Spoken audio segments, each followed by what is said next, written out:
আমাদের এই যে সমাজটা আছে, আমাদের এই সমাজও কিন্তু জাহিলিয়াত ছাড়া গেছে, ঠিক না বেটি? সন্তান তার বাবারে কুবাই, বাবা সন্তানকে কুবাই, বাতিজা একটু জমির জন্য চাচার চোখ উঠায় ফেলায়। জোরে আওয়াজ করে বলেন ঠিক না বেটি? মা বাবারে একটু নিশা টাকার জন্য একবারে গর্দান গলা কাইটা বাড়ি থেকে পলায় বেড়ায়, ঠিক না বেটি? এটা একটা জাহিলিয়াতের যুগ, যে যুগে সন্তান তার বাপকে চিনে না, বাপ তার সম্পদের কারণে সন্তানকে চিনে না। এটা একটা জাহিলিয়াতের যুগ। এই যুগেও যুবকরা মদ খায়, এই যুগেও যুবকরা গাঞ্জা খায়, এই যুগেও যুবকরা হিরোইন খায়, এই যুগেও মুসলমানের সন্তানেরা হিরোইন খায়, এই যুগেও মুসলমানের সন্তানেরা বিড়ি টানে, গাঞ্জা খায়, ঠিক না বেঠিক? কিন্তু এই যুগের ভিতরে অনেকে আছে যে গাঞ্জার সামনে দিয়ে যায় কিন্তু গাঞ্জা টানে না। আর একটু জোরে বলে না, এমন কিছু মানুষ আছে যে মানুষ গাঞ্জা তার সামনে দিয়ে যায়, মদ তার সামনে দিয়ে যায়, কিন্তু সে স্পর্শ করে না। এমন যুগ আছে দুই বন্ধু একসাথে লেখাপড়া করে, এক বন্ধু বেঞ্চন টানে, গোল্ড টানে, তারপরে স্টার বিল্ডার টানে, তারপরে একটা পাইলট টানে, কিন্তু কাছের বন্ধু এটার কাছে দাঁড়িয়েও থাকে না, ঠিক না বেঠি? এই যুগেও যারা এই মজ্জুয়া থেকে, ফেন্সিডিয়াল থেকে, এই ইমানি বিধ্বংসীকারী মদ থেকে, জিনা থেকে যে ব্যক্তি তার ঈমানকে বাঁচায়া কবরে যাইতে পারবে, সে আল্লাহর কাছে দামি। আল্লাহু আকবার জোরে বলেন। সেও ইসলামে অনেক দামি। এই ইসলামের ভিতরে থাইকা রাতের রাত নারী নিয়া আইনা ঘরের মধ্যে বিবি রাইকা, তারপরেও জিনা করে না, করে না, করে কি করে না? আওয়াজ করে বলেন। বিসমিল্লাহির রহমানির রহিম। أفمن شرح الله صدره للإسلام أفمن شرح الله صدره للإسلام فهو على نور من ربه فويل للقاسية قلوبهم من ذكر الله أولئك في ضلال مبين. عن أبي هريرة رضي الله عنه قال قال رسول الله صلى الله عليه وسلم الناس معادن كمعادن الذهب والفضة خيارهم في الجاهلية خيارهم في الإسلام أو كما قال عليه الصلاة والسلام. اللهم صل على محمد وعلى آل محمد وعلى آل إبراهيم إنك حميد مجيد. اللهم بارك على محمد وعلى آل محمد كما باركت على إبراهيم وعلى آل إبراهيم إنك حميد مجيد. بلغ العلا بكماله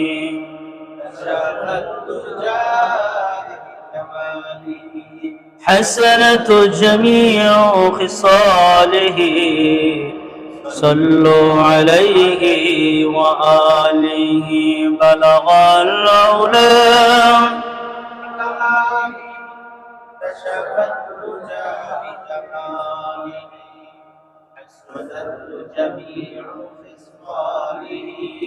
صلوا عليه وآله.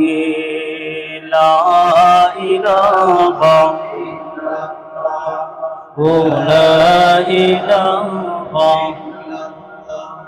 لا إله إلا الله لا إله إلا الله.